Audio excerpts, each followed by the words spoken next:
So hey guys, welcome back to another video. I am Richik and you are watching The Mass. Transfer market में बहुत कुछ चल रहा है right now और ये ट्रांसफर वो ट्रांसफर और रियल मैड्रिड तो इतना फ्रंट फुट पे आके खेल रही है कि क्या ही बताए। रिसेंटली आज ही न्यूज में से ये खबर आया है कि फ्लोरेंटिनो पेरेज शायद हालैंड और गार्नाचो से मिलने भी वाले हैं and maybe he wants to sign them both एक साल। और कितना पॉसिबिलिटी है कि ये हो सकता है, कितना पॉसिबिलिटी है कि ये नहीं हो सकता है, इसके सब के बारे में डिस्कस करेंगे आज। तो ये खबर रिसेंटली आया है स्पेनिश मीडिया से भी और इंग्लिश मीडिया से भी कि Florentino Perez may be going to sign both of Haaland और गार्नाचो। मुझसे पूछोगे not possible, simple straightforward answer, not possible and नहीं करना चाहिए क्योंकि because of the positions they play in. अगर तुम पोजीशंस की बात करो, गार्नाचो को तुम कहाँ खिलाओगे यार? वैसे ही लाइक इतना प्रॉब्लम्स हो रहा है कि विनीशियस को कहाँ खिलाए, एम्बापे को कहाँ खिलाए, रॉड्रिगो को कहाँ खिलाए, जूड बेलिंगम को कहाँ खिलाए। इसके ऊपर अगर तुम गार्नाचो को भी लाते हो, उसको पहली बात तो रेगुलर गेम टाइम मिलने वाला है नहीं एंड जो कैलिबर का प्लेयर हुआ भी है उसको रेगुलर गेम टाइम मिलना चाहिए। इसके बाद अगर हम बात करें हालैंड की, एम्बापे और हालैंड सेम टीम में रह के करेंगे क्या? हाँ, ये नो डाउट कि बहुत स्ट्रॉन्ग हो जाएगा टीम, लेकिन डुअल स्ट्राइकर के साथ अगर तुम खेलने जाओगे या फिर एक को अगर तुम विंग पे भी खिलाना चाहोगे, किसको खिलाओगे, कहाँ पे? क्योंकि तुम अगर एम्बापे को अगर लेफ्ट विंग में खिलाओगे, हालैंड को अगर तुम स्ट्राइकर रखोगे, तुम राइट विंग पे विनीशियस को नहीं खिलाओगे ऑब्वियसली। तो इसके लिए और एक कंट्रोवर्सी आ जाएगा।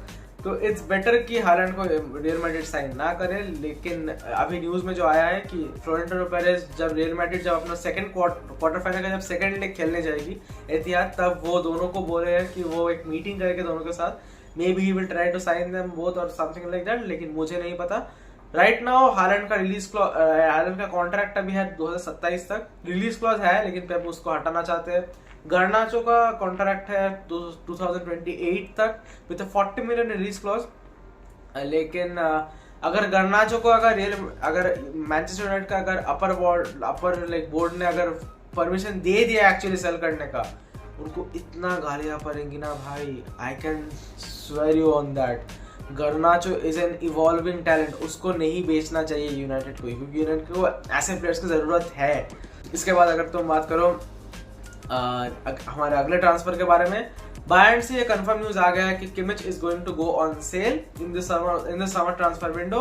बायर्न से उसका हो गया है, लेकिन one of the main reasons कि किमिच शायद जा सकते हैं, उसका रीजन यही है कि बहुत लोग नाराज है बायर्न में कि किमिच जिस कैलिबर का प्लेयर है उसको वो लेजेंडरी स्टेटस नहीं मिल रहा है और Kimmich is already a legend in Bayern.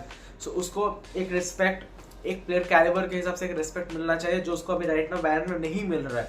तो इसके लिए भी किमिच शायद छोड़ सकते हैं। और अगर हम किमिच के ऑप्शंस के बारे में बात करें, किमिच कुछ क्लब्स तो है जिसमें किमिच नहीं जाना चाहता। First Chelsea, second man United, 3 PSG, इन तीनों में किमिच नहीं जाने वाला।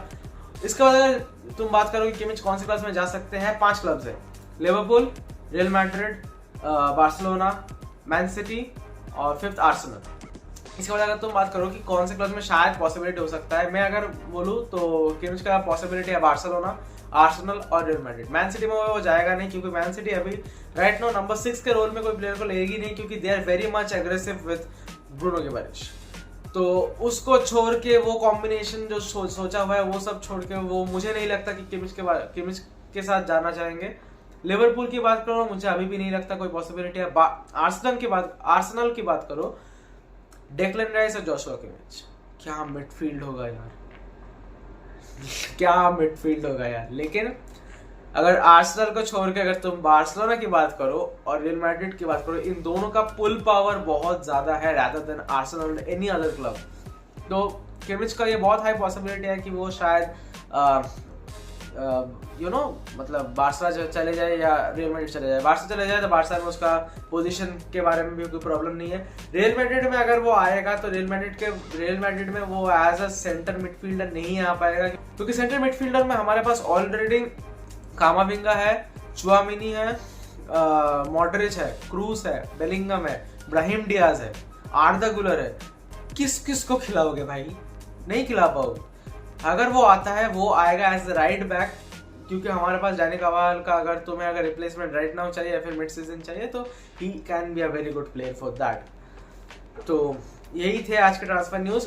थर्ड और एक बोनस पॉइंट कि लियो मेसी और क्रिस्टियानो रोनाल्डो नहीं खेलेंगे अपने कोई भी फ्रेंडलीज, ये ऑफिशियल हो गया है, क्योंकि लियोनेल मेसी का भी एक छोटा सा शायद इंजरी चल रहा है, तो उसके लिए वो नहीं खेलेंगे एंड वो शायद डायरेक्ट दिखेंगे हमें कोपा अमेरिका में। और Cristiano Ronaldo is also not going to play his friendlies, क्योंकि वो अभी फैमिली वेकेशन पे है, वो शायद हमें दिखेंगे अगले यूरोस पे। तो यही थे आज के कुछ हॉट ट्रांसफर न्यूज। और अगर तुम बात करो यार, जितना समर ट्रांसफर विंडो करीब आता जा रहा है, things are looking more interesting.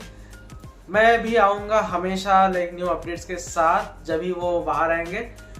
So subscribe to the channel, like the video if you actually got some good information from this. I will see you guys in the next one. Until then,